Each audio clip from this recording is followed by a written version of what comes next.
Welcome in everyone to another episode of the Bastards of Boston Baseball. The Red Sox pulled it off. They got an extra innings win against the Athletics. They stay in the wild card race, thankfully, with a 5-4 final tonight. I'm Jason. I'm here with Chris and Doug. And guys, this was a tight one. There were times where we were kind of looking at going, you got to be kidding me. They're going to blow a second game in a row against this team. But they pulled it out. Bullpen was not great, but they held it together, and eventually the offense, who has been much maligned per usual, came through at the end. So, bit of a tough game, bit of a grinder, but luckily they pulled it out. How'd you guys feel about this one? Yeah, I think all of Red Sox Nation, every fan watching can let out a deep breath, because that was very, very close to being, the worst point of the season, I would say. Even when we had, some big losing streaks, we had the big losing streak after we traded Rafi, but it didn't, this would have felt a lot different losing this game, losing a second to the A's, losing another series in a row. We just can't afford it. We cannot afford a loss tonight. And, they fought. They showed some life. They fought, but still this lineup is really making me nervous.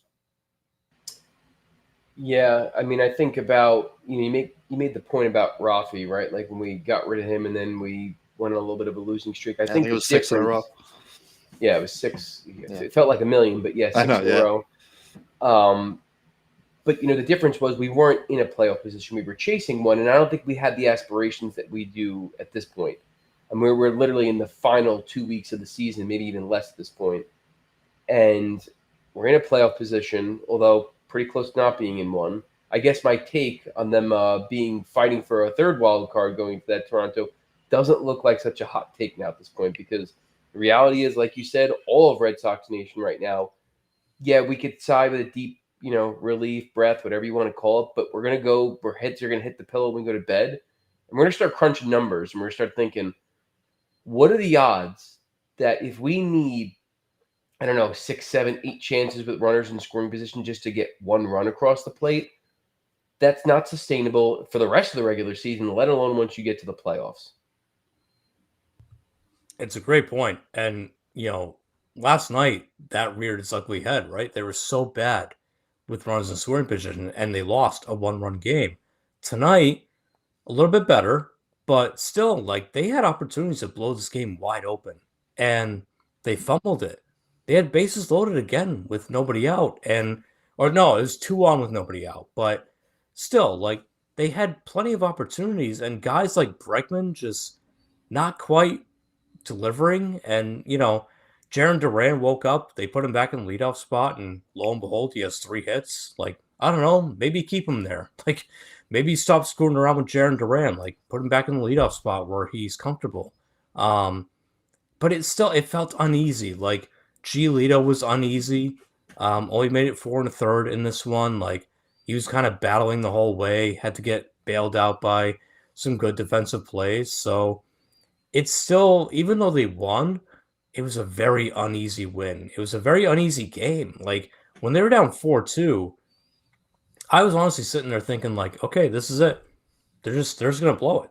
They're going to blow the rest of the season because, I was texting with my mother, who is a huge Red Sox fan, maybe more rabid than I am, and she was pissed. And she's like, they're going to blow this. And, she's been watching them much longer than I have. She was there for 86, so she knows. I'm like, yeah, no, I don't know. They got Tampa, Toronto, Detroit after this. You're having to fight this hard to beat the Athletics, and you got those teams going after you at the end. And look, the Rays are out of it, but the Rays would love to play spoiler and, mess up your chances to go to the postseason. Toronto is the division leader. They haven't slowed down. And you got Detroit. And yeah, a lot of people have been saying, maybe by then Detroit has nothing to play for. But even still, they're a good team. Even if they have nothing to play for, even if they rest Skubal, right? Because he's got the injury now. Doesn't matter. If they rest people, Detroit might be better than you. So it's one of those games where Yeah, I still think the Red Sox will make the playoffs. I haven't broken from that, but man, like you had to scrape through this one, and you lost game one. You shouldn't have lost game one, but you did. And we were on the podcast last night saying this should be a good win. You're facing this guy, Barnett, who is not a good pitcher. You've got Giolito, who's been one of your best. You've got the advantage here, but lo and behold, Giolito struggles a little bit. Your lineup is, once again, Jekyll and Hyde, just not quite hitting all of the cylinders. And you have to scrape by. So, yes, like, it's great they got the win, but for a team that we're going to probably be talking about in October, it feels a little bit hollow to me. Like, just, it was too hard. Tonight was too hard for them. And I worry about, the 8 remaining games against those other opponents that are better than the Athletics that you have coming up. Yeah, it's definitely not a great feeling right now. It's definitely not a feeling of high confidence in this team and in this lineup. Still the starting pitching is still there. Gio, he didn't have it tonight, but he had a bit of that like bend don't break defense a little bit. He walked a lot of guys, but wasn't really letting any over until Wilson came in for him. And people may look at Wilson, letting up those runs, or look at Weitzer last night letting up those runs. It's like it's hard to come in and feel like you have to be perfect when your lineup isn't producing and your lineup's not behind you, backing you up. I mean, we only lost 2-1 last night, and everyone's on Weissert about it. It's like, well, we only let up 2 runs the whole game, and he comes in with players on. It's, you want to see him get out of it. And, he has a lot of blown saves, and I'm not defending him, but, I think it's more on the lineup sometimes. It's more on the lineup than, your pitchers aren't going to go out there and throw shutouts. They're not going to go out there and just let up 1 run. You have to support these guys. And when it's coming down the last 2 weeks of the season, I know everyone's tired and everyone's maybe a little banged up, but I feel like the pitching, has more of an excuse about that.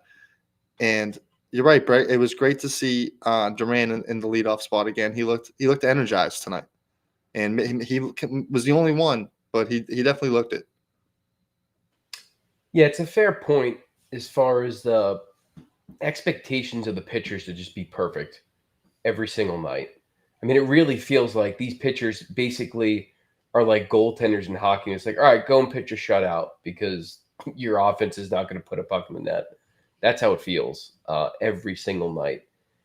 With the exception of, I will say, Weissert, he's had his moments even before our offense. Like, he's been bad even when our offense could score 6-7 runs, and he would be just the guy who gave up a 9th run. But, I think even me, who sometimes is probably one of the more pessimistic fans on this team, or I should say our podcast, like when I said that take as far as them fighting for a 3rd wild card, I didn't have the expectation they would be knocked out.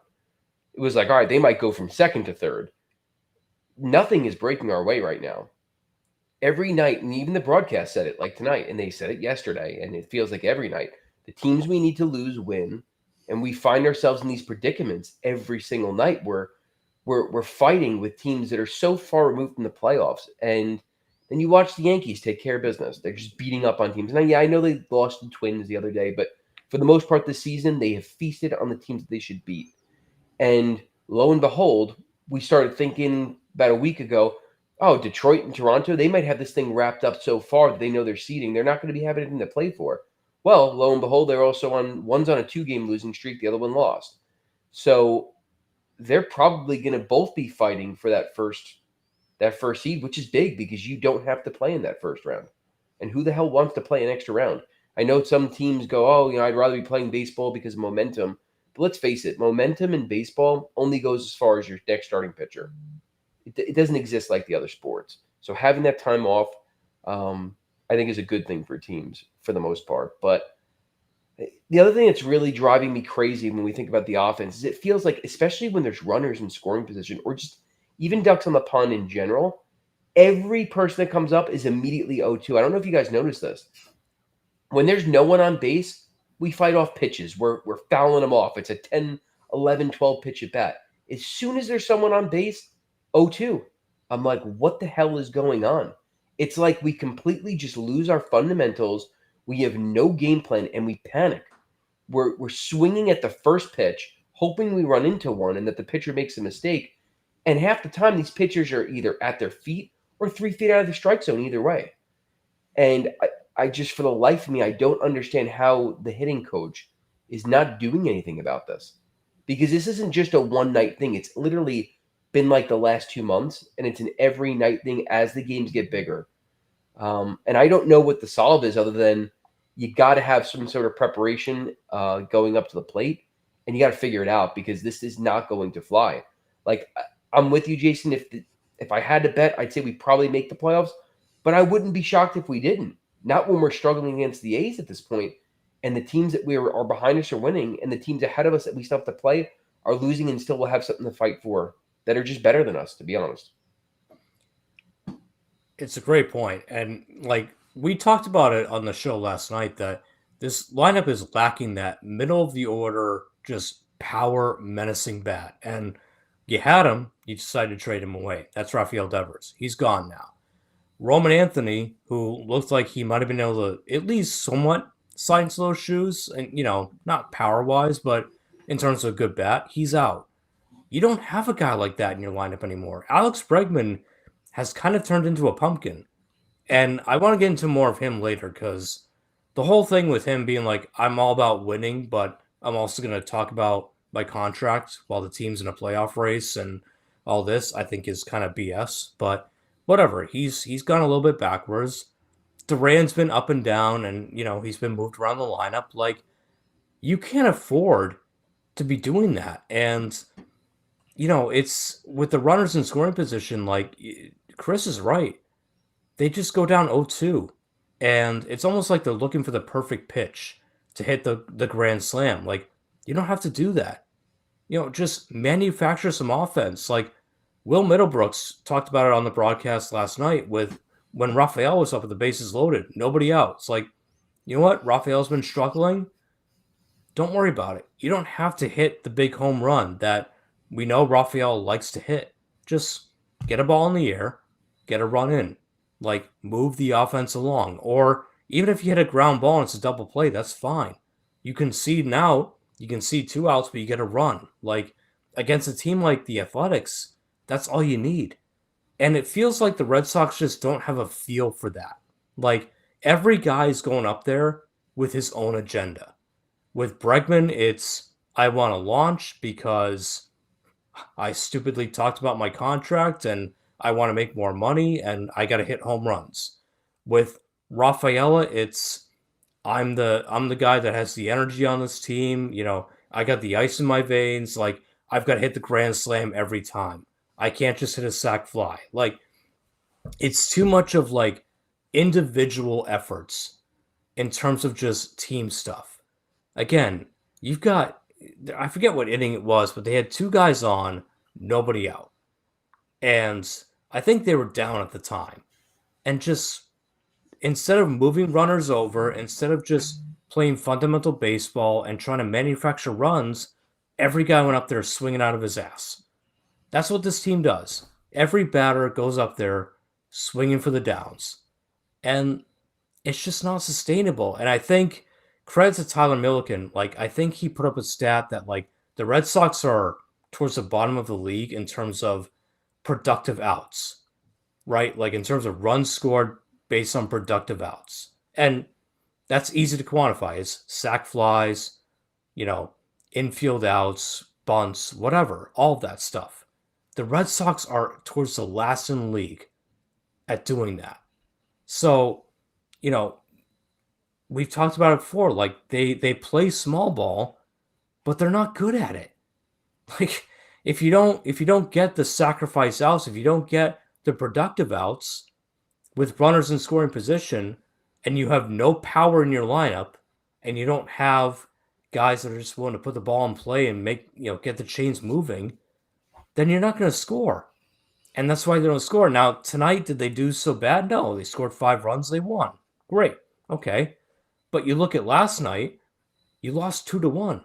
And I know a lot of us don't want to go back to last night, but that's a one-run game you should have won. You could be up 2-0 in the series. You could be in a much better position in the wildcard race. But you dropped that game and you had to scrape and claw and fight for this game. Just the offense has got to be better. And whether that's a core thing or whether it's just the guys that he has at his disposal, I don't know. Like, I think it's just their fundamentals are all over the place. And I think tonight you saw it. Like, they could have won that game handily, but instead they needed extra innings to get it done. And again, you get into the playoffs, which I think we all agree they should be in. It's not going to be good enough.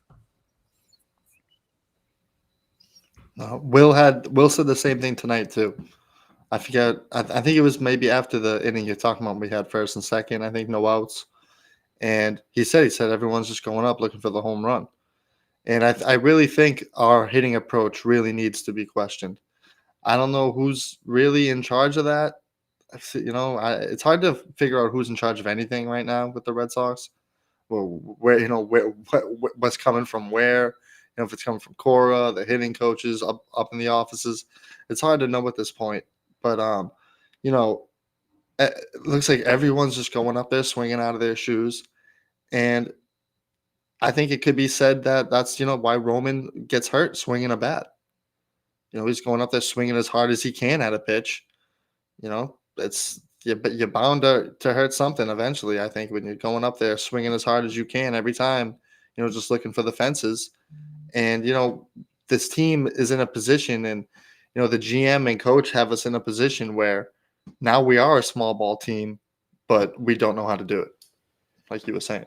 Yeah, I mean, the reality is, listen, I love Roman Anthony. I was like extremely pessimistic when he got hurt. I was like, damn, like our offense kind of already stuck with him, if we're being honest. But he was definitely the motor to the offense. Yeah, he didn't have tons of power as far as his numbers, but he's consistently getting on base. He'd have productive outs. And I mean, he was a singles machine, right? And like getting guys on base, like it makes things happen, especially for our offense. But like even yesterday, you were talking about Jason, like we lost 2-1.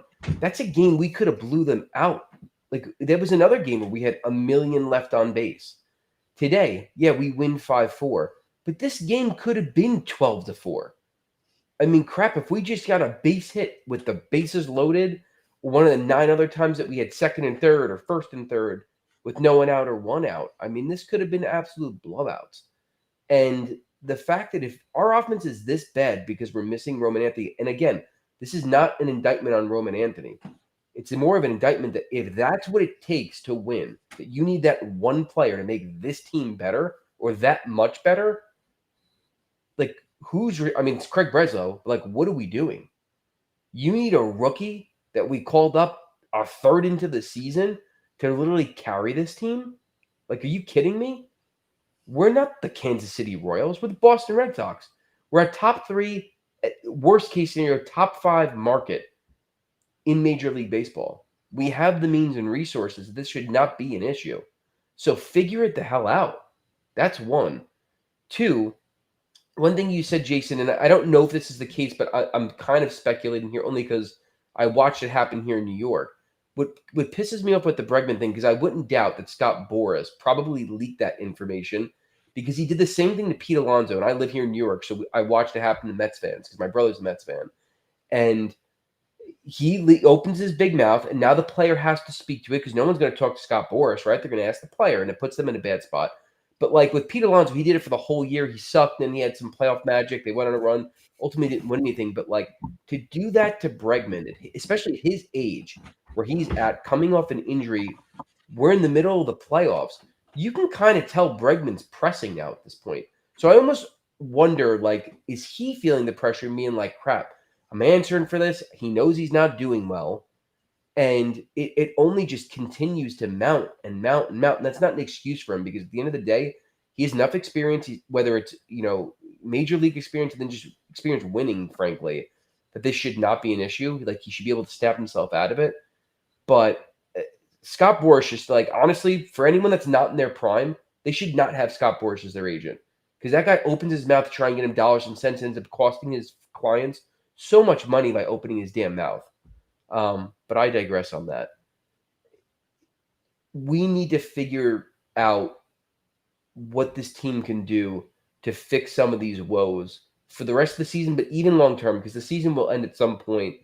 And even if Roman Anthony comes back healthy, like, I don't expect this guy to come back and be the MVP of the league. And the truth is, the way that this team looks on a day in and day out basis, long term to be real contenders, they need an MVP like presence in that locker room.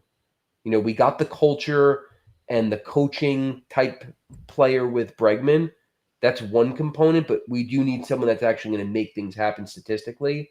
And I think Roman Anthony is a part of that solution, but he's not the full answer. So, you know, this is a call out to Breslow. Like, you got to figure it out if you even have a job, because I got news for you. If this team misses the playoffs, someone's head is rolling. I know a lot of people don't think that's the case, and maybe I'm wrong, but someone's head should roll. Yeah, and your point about Boris and Bregman is a good one, because most likely that wasn't Bregman's decision. That was a Scott Boris decision. You know, like, let me drive up the price, and let me get that, get that in the works early.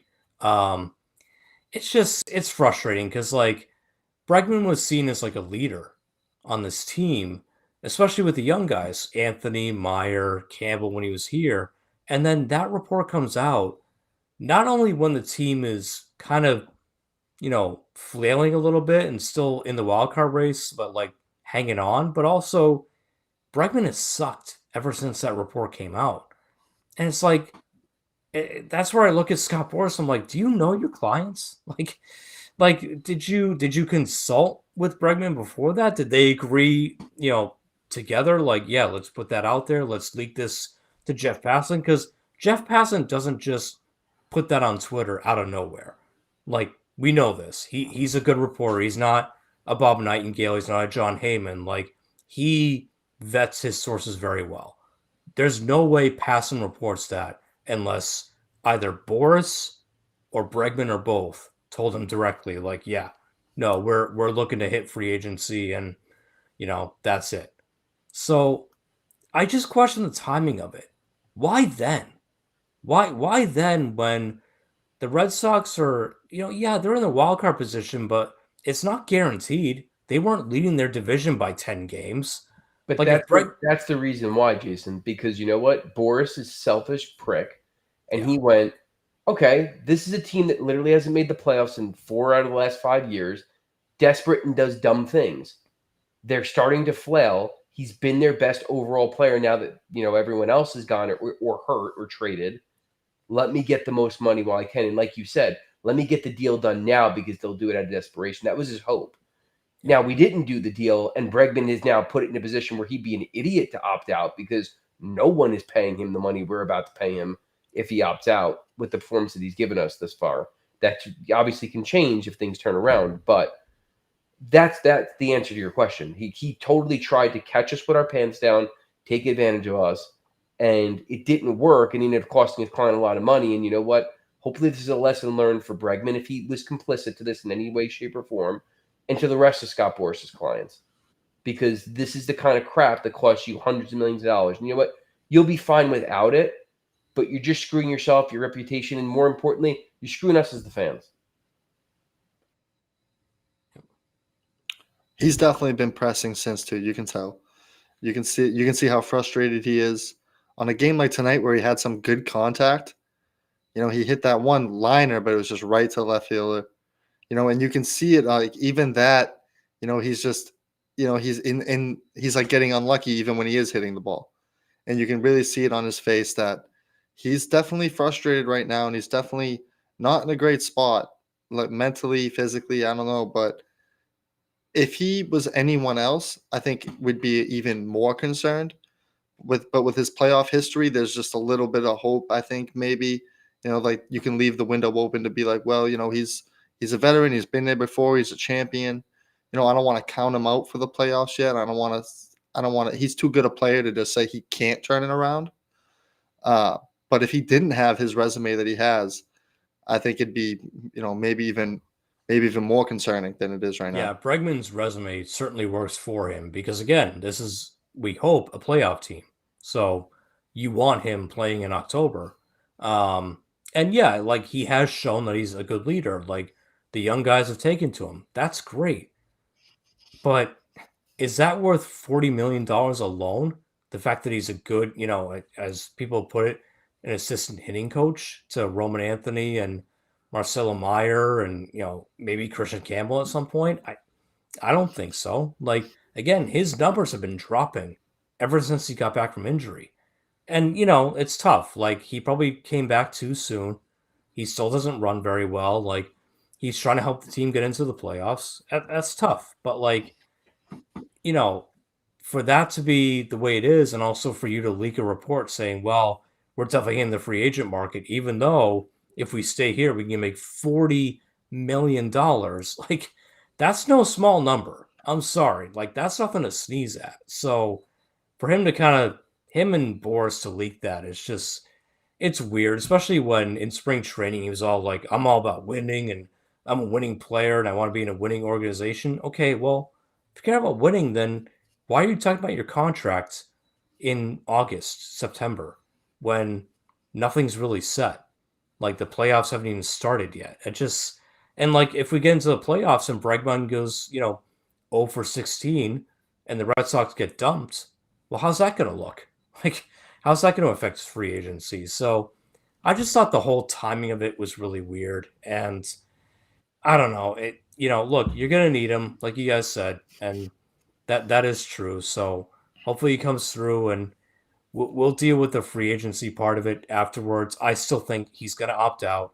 And I think the Red Sox will be interested because, quite frankly, I don't think they have a choice but to be interested because who the hell else is going to play third base next year? But we'll see how that all pans out. One thing I wanted to get to is so Masataka Yoshida actually had a pretty productive night tonight. 2 hits, drove in a run or two.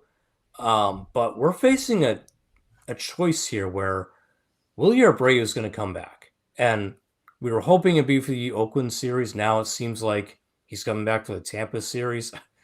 Feels like it's I feel like every game they seriously, say yeah, next game. like it's day by day with him. Right? Like, Yeah. Today he was at 85%, tomorrow he's at 92, and who knows? Right. But they're going to face a choice where they got to put if they do make it, they got to put their playoff roster together.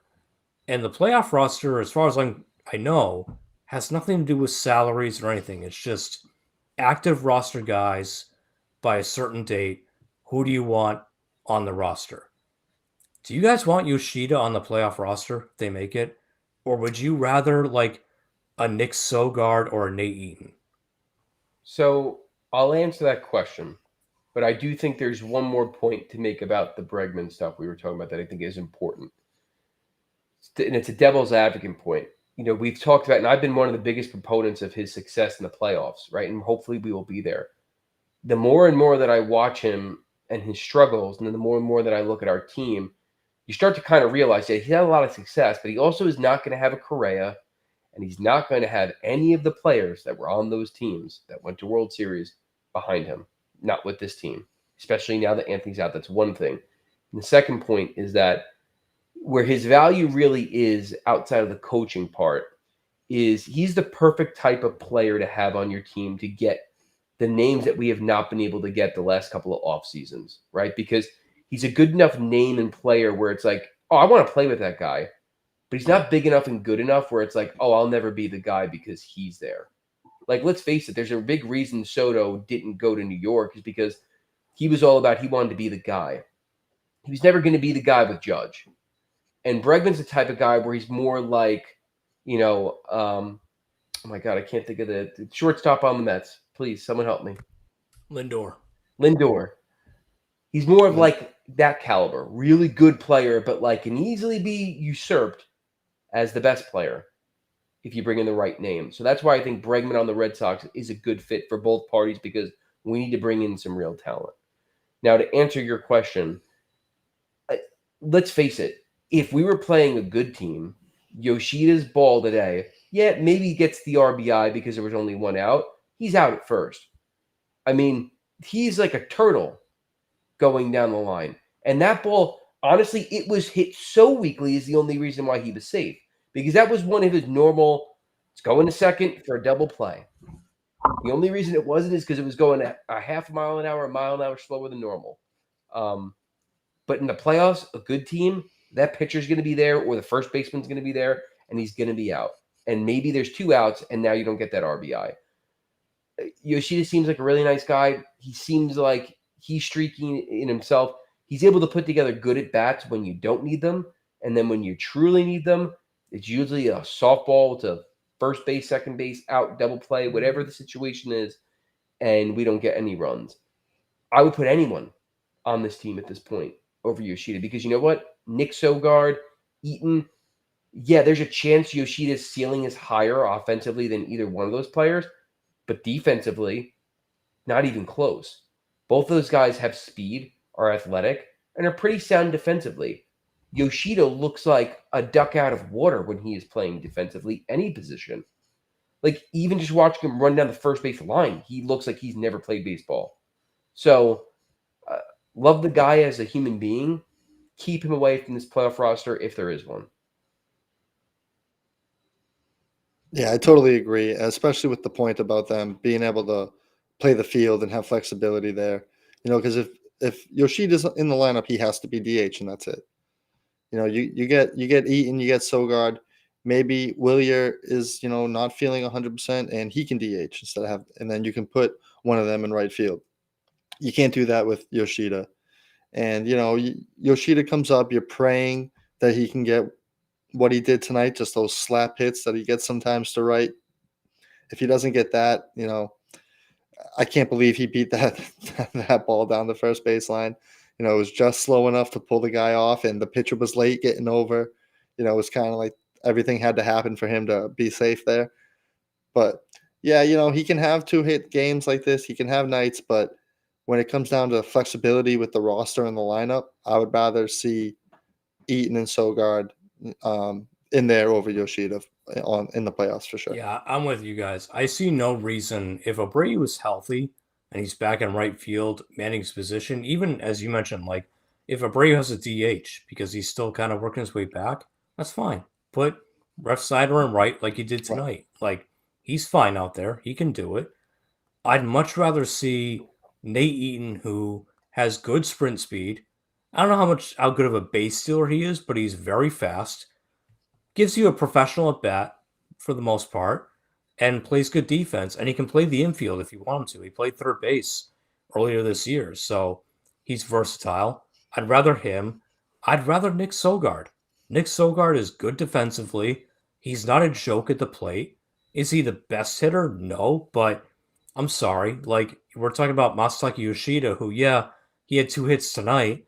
One of them was the softest line drive to right field I've ever seen in my life. Like, it wasn't exactly spanked. It was kind of looped into there. He doesn't make hard contact. It's so many ground balls to second base, and I know that's the cliche, but when you watch him and you see him get these fastballs down the middle, and that's what he's doing, he just can't catch up. And when he's facing playoff competition, playoff caliber pitchers, that's all he's going to get. They got the book on him. Just throw over 99. He can't catch up. He can't do it. So give me Nate Eaton, give me Nick Sogard, and give me Abreu in right field / DH if he needs a spell every now and then. I just think Yoshida has officially shown you that he's given you nothing. And I kind of said it on the show last night. Like, I'm done defending the guy. Like, I was willing to give him a shot going to the season. Let him get healthy. Let him get used to the schedule. And, maybe he shows you something. And I know he was a victim of the outfield jam with Roman Anthony being inevitable and all that. Sedon having the first half that he had. Honestly, I still take Rafaela over Yoshida on the playoff roster just because of his defense. Yeah, his bat has turned into a wet noodle, but he's so good in center field. He's going to make a play for you in a playoff game. Like, he might go over 4 with 4 strikeouts, but he might rob a home run or he might rob a triple. Like, something like that. So, because I know a lot of people are frustrated with Rafaela, I get it, but give me those guys over Yoshida right now. If we're constructing a playoff roster, which hopefully in 10 days we are, then yeah, give me those guys. The thing with Rafaela too is I know it's very disappointing how bad he's looked. He's looked really, really bad. But he is our 9-hitter. I don't know how much production every team across the league is getting out of their 9-hitter, and I know for certain none of them are as good as a fielder as Sedan. So I think you got to put up with your 9-hitter sometimes not hitting when he still needs to be in the lineup every day because you need him in center field. The thing with Rafaela, and I get we're frustrated as a fan base, but like we just have to get to the point, guys. We've seen this before. He's Jackie Bradley Jr., but we didn't complain with Jackie Bradley Jr. Why? Because Mookie Betts, Devers, and all these other stars were on the team at the point. So it didn't hurt you as much when you're like, oh, wow, our 9-hitter hits like a 9-hitter. But with Rafaela, we're expecting him to be like a cleanup hitter batting ninth that also plays exceptional defense. It's really not fair to him. Yeah, it's frustrating, and his bat has become like a wet noodle, and he's not doing the things he was the first half, and it sucks. But we also have to be realistic here. And what's funny is like with Masataka Yoshida, because it seems like the last 2 weeks in particular, he's come up with the bases loaded a ton of times. And the only reason I know this is because every time he does, they have the stat cast like his lifetime batting average with the bases loaded is 360, and I'm like, first of all, it seems like it's 360 every time he comes up, and yet he doesn't do anything, so that doesn't seem possible. And I'm like, when's the last time he actually got a hit with the base loaded? Because I've seen this stat for like 4 times in the last 2 weeks, and nothing ever changes with it. I can't remember the last time he did something with the bases loaded. But, I see some of the comments here, and people are like really crapping on Willier, and they're, like Jules. I love Jules, always here, one of our best. Willier's a K machine, which is true, and I can't even argue with that. But the one thing I will say is that the off chance that Willier comes in, because one of them is going to be DH. Willier's, maybe going to have a strikeout, but really, what is the difference between that and a soft ground roller that turns into a double play or an out at first at this point? If I had to choose with someone coming up and I'm down a run, do I want it to be Willier or do I want it to be Masa? Willier can hit a home run. Masataka Yoshida is more than likely not hitting a home run. That's how I feel at this point. And you know what the truth is? It's really an indictment on this team because they're both crappy options to have at this point with what we need going forward, heading into the playoffs if we make it. Yeah, and the difference between Abreu and Masa too is that pitchers approach those guys differently. Like Abreu, as you said, he's got the power. So pitchers, like, they still pitch him a little bit differently. Like, they don't want to give him the fastball chest high because he could drive it 450 feet. With Masa, they're not worried about that. They look at him and they go, yeah, no, he's going to be late on it and he's going to chop it to second base. So there's an advantage there. And don't discount Abreu's difference that he makes in right field as an outfielder. Yes, Ref Snyder can play there. Yes, Nate Eaton can play there. They're both serviceable. Abreu's a Gold Glover. And frankly, if he hadn't missed so much time, he might get a second one this year. He's really good, especially in Fenway, at right field. And that can be all the difference sometimes, especially in playoff baseball. So I'm all set with having Abreu just come right in, take his slot back, and send Yoshida to Siberia for all I care if you do make the playoffs. Because Abreu might strike out. He might also hit that big 3-run homer, or he might make that really impressive defensive play that you need in right field at that time. So, I know people are down on him. I get it. It's been a long injury. It's been frustrating for him to take this long, but if he's right and he's good to go and he helps you not only get that wild card spot these last couple of games, but also, win you a playoff game here and there with his bat or with his glove, it's going to be worth it. 100%. 100%. His upside and his ceiling is just so much higher than Masa's. Yeah, Yoshida just gives you nothing. And, I know he beat out a couple of ground balls tonight, but he's just he's not a fit. He's not a fit for this team. So Right.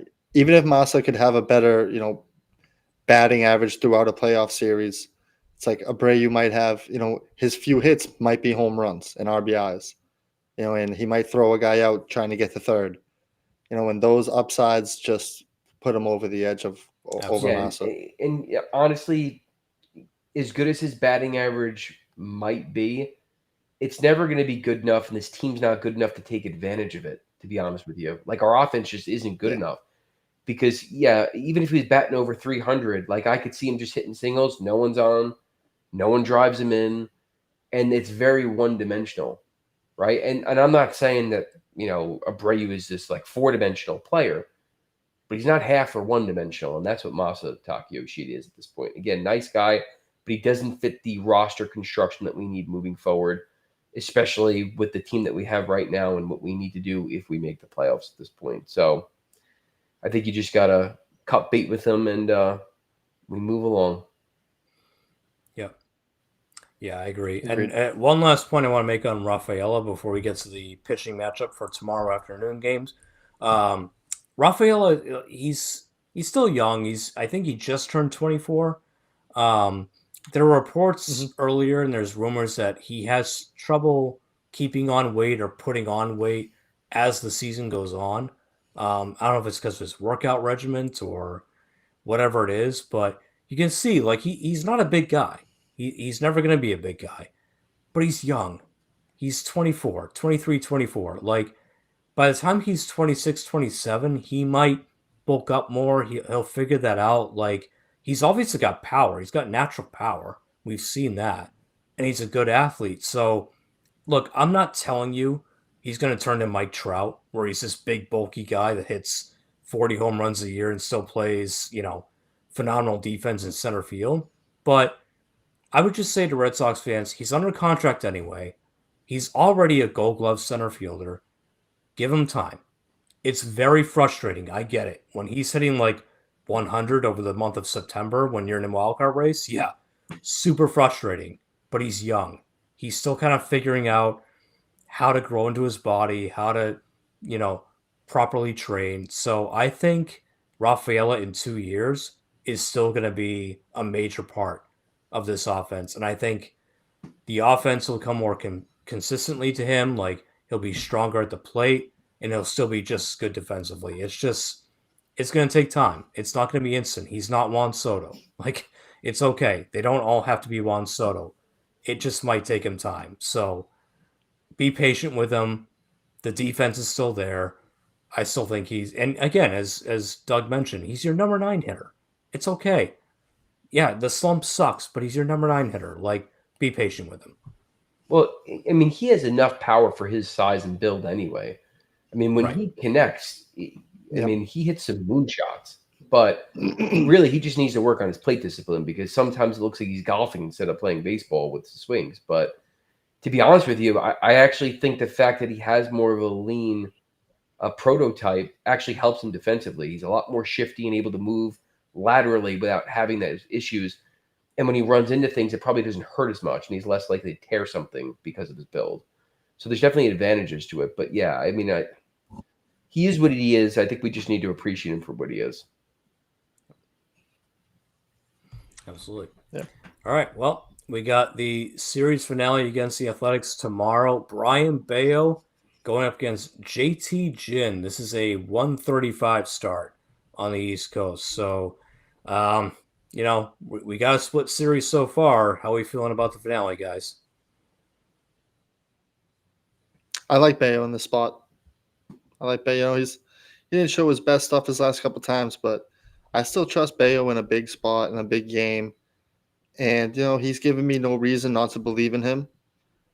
And I think he's going to really step up here for us and finish this series off because the whole locker room better feel the pressure that this is a must win at this point. Every game isn't a must win, but every series is a must win. So, to have the series tied, we have to go into tomorrow looking at must win. And Bayo needs to feel that pressure and be able to, take that on and go out and have a great game. I feel okay. Every time I felt good about the pitching matchup going into a game or a series, it seems to bite me. Um, I didn't think we would be struggling to this point. We'd be looking at like needing Bayo in a day game, nonetheless, which I know he hasn't really struggled in day games in a while. But of course, this would be the time where it might rear its ugly head. But the pitching in general, like Giolito at this, like to your point, I have faith in Bayo after Crochet. To be honest with you, I might even have more faith in Bayo right now than Crochet. And I know that sounds crazy, but I think that's pretty fair. to be Giolito, honest. like I don't want to say I'm out on him, but I don't trust him in a big spot in the least bit. He has looked, and I don't necessarily know if it's his fault. I just think he looks like the innings are catching up to him. It's been a while since he pitched this much, coming off a major injury, and then you add pressure in a big market, which he hasn't had in a long time. I think it's starting to get to him. And Crochet hasn't looked himself. I think we're okay. But this is the type of game where if it gets out of hand quick, where they get runs quickly and we're struggling with runners in scoring position, which we have, I could see Bayo starting to revert back to getting in his mental games and not being himself. And that could be a recipe for disaster at this point in the season. Yeah, I'm with you on Bayo's emotion. Like, he knows this is a big game because he knows that they need this series. And like you said, it's also a weird start time, like 1:35. It's a getaway game. They have to fly to Tampa. Nobody likes playing in Tampa in that stupid minor league stadium down there. So I wonder if that's kind of weighing on them a little bit. If they're scoreboard watching, this is one of those that, like Chris said, like if they get down early and they're not feeling it, and Bayo kind of reverts to his old emotional ways, and maybe they go down 4-0 early and they just can't fight back. And look, JT Jin is you know, he's a young pitcher, but he's not anything special. Like, this is a guy they should be able to get to. But we said that about, Barnett today. And yeah, they got to him a little bit, but not as much as they could have. They still had to scrap and fight their way for a victory today. So I'm a little bit worried. Like, I think they'll win. I'm still going to predict a win. I'm hoping Bayo just goes out there and he's in shutdown mode. Like, no, we want to win this series. Let's get on the plane with some momentum heading down to Tampa, and let's just nip this one in the bud. But again, I could see Chris's scenario where it doesn't go their way early. Maybe they have a couple errors or calls don't go their way. They're down a couple runs early and they just get in their own heads. So with this team right now, you can't guarantee a win at any point. Even if the matchup favors you, it's just they're kind of reeling at this point. They're kind of on the ropes. Like, holding a playoff position, they're on the ropes. They've got to find a way to get themselves off of it and bounce back. Tomorrow will be a good start. You've got the pitching matchup. You've got the better lineup. It's a getaway day for both of you. Just get it done. You're a good team at home. You've been a good team at home all year. Use that to your advantage. Get tomorrow done. Get that win in the win column, and worry about Tampa Bay when you land at Tampa International Airport. Don't be thinking about it before then. But with this team right now, I'm just not sure. I'm not sure where their mentality is at. So I'm still predicting a win, but I'm feeling very iffy about it. Not going to lie. So, any final thoughts before we wrap up, guys? No, I'm with you on that. I said I believe in Bayo, but I don't believe in the lineup. So, it's really a toss up. I mean, I hope Bayo's able to shove. I mean, this would be a big moment for the kid in a season where it's the first time he's really pitched this late with a chance at the playoffs. It would be a great moment for him in his career. So go Bayo, go Sox. Agreed. Yeah, 100%. All right, well, we'll wrap it on that. So have a good night, everyone else, and we'll be back tomorrow night after the Tampa game. Again, that's a 7:35 start. Or no, sorry, that's tomorrow, Thursday. Thursday's a 1:35 start, so we'll be back on at some point after that game, and then we'll preview the Tampa series after that. So have a good rest of your Wednesday night, everyone. We'll see you later. Take care.